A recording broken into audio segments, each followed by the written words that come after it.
Welcome everyone to another episode of our series exploring the nature versus nurture debate in the case of John Wayne Gacy. I'm Margaret Collins, joined by Charles Pembroke and William Harris. Today we're delving into Gacy's formative years and the profound impact his family had on his development. Now, Gacy's early childhood was, frankly, a cauldron of trauma. His father, John Gacy Sr., was a severe alcoholic who subjected him to both physical and mental abuse. Gacy was berated for not fitting his father's idea of masculinity.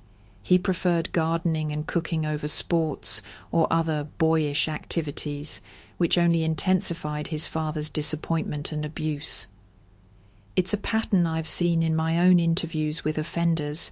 Harsh parental discipline, especially when tied to rigid gender expectations, often becomes a turning point in their behavioural pathways. Absolutely, Margaret. And if I may add, the societal expectations at the time were particularly unforgiving.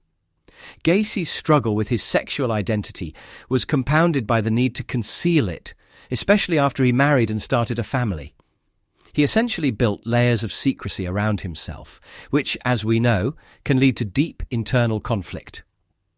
The shame and fear of rejection, both from his family and society, seem to have contributed to a kind of emotional isolation. I find it fascinating, albeit tragic, how these early experiences set the stage for the secrecy and duplicity that would later define his adult life. Yeah, and I'd just like to jump in here. If you look at the research, especially from a forensic psychology perspective, those early years are critical. Gacy's attempts to hide his sexual desires even after marrying and having children are classic examples of what we call compartmentalization. He was trying to live up to what was expected of him, but the internal conflict just kept building.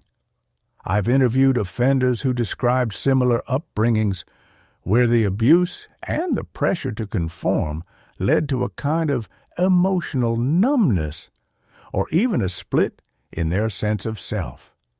It's not an excuse, but it's a pattern we see over and over. And it's worth noting, too, that after Gacy's conviction for sodomy, his father died, reportedly from cirrhosis, but Gacy believed it was from the shame of his conviction. That event seemed to push him over the edge, increasing his violence and repression. It's a stark reminder of how unresolved familial trauma can echo throughout a person's life, sometimes with devastating consequences.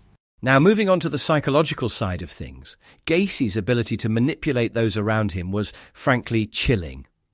He was diagnosed with antisocial personality disorder, or ASPD, which is characterized by a lack of remorse, emotional distance, and, of course, manipulativeness. His charm was so convincing that parents in his community actually encouraged their children to interact with him. It's almost unthinkable, but it speaks to how well he could mask his true nature. Yes, and the Pogo the Clown persona is a particularly disturbing example. Gacy himself said that wearing the costume regressed him to a childlike state, but it also allowed him to gain the trust of children and their families, which he then exploited for his own predatory purposes. It's a textbook case of using a socially acceptable mask to hide deviant intentions. I might be wrong, but I think this duality, public respectability versus private depravity, is what made him so dangerous. That's spot on, Margaret. It reminds me of Dennis Nilsen, the British serial killer I've researched extensively. Nilsen, too, was able to present a facade of normalcy while hiding a deeply disturbed inner world. Both men used manipulation and charm to lure their victims, and both had a remarkable ability to compartmentalize their lives. The pathology is eerily similar, hidden in plain sight, as it were. And let's not forget, ASPD isn't just about manipulation. There's also emotional instability, which we see in Gacy's failed marriages and his inability to maintain genuine relationships. In interviews, He talked about his crimes with no emotional sentiment, almost like he was reading a grocery list. That kind of emotional distance is a hallmark of ASPD. It's also worth noting that child abuse and parental alcoholism, both present in Gacy's background, are risk factors for developing this disorder. So, you see, it's a complex interplay of nature and nurture. And that complexity is what makes these cases so difficult to untangle. The manipulation, the lack of remorse, the emotional distance, it all comes together in a way that's both horrifying and, from a criminological perspective, deeply instructive. Let's dig into the motivational theories that have been applied to Gacy's crimes. The frustration-aggression hypothesis is a big one here. Basically, it suggests that when someone's goals are blocked, like Gacy's inability to accept his sexual identity, they develop hostile thoughts and, eventually, aggressive behaviors. In Gacy's case, his father's violent disapproval and the need to repress his emotions created a kind of pressure cooker.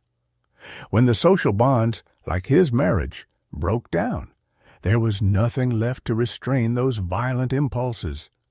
Indeed, William, Hershey's social control theory also comes into play. It posits that the strength of one's social bonds determines the likelihood of offending. When Gacy's marriage ended, he lost that last substantial restraint. The self-control theory, meanwhile, explains his lack of impulse control not as a sign of calculated evil, but as a breakdown of the parameters that kept his aggression in check. Once those were gone, his sadistic motivations emerged in full force. And the psychosexual aggression theory is crucial here as well.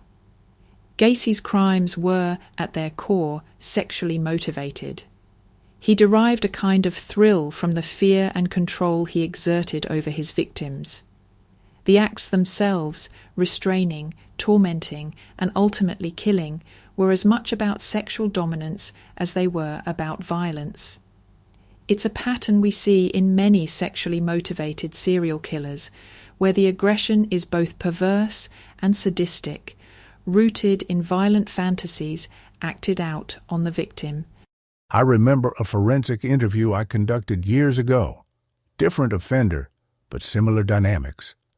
Once the external controls were gone, the aggression just poured out.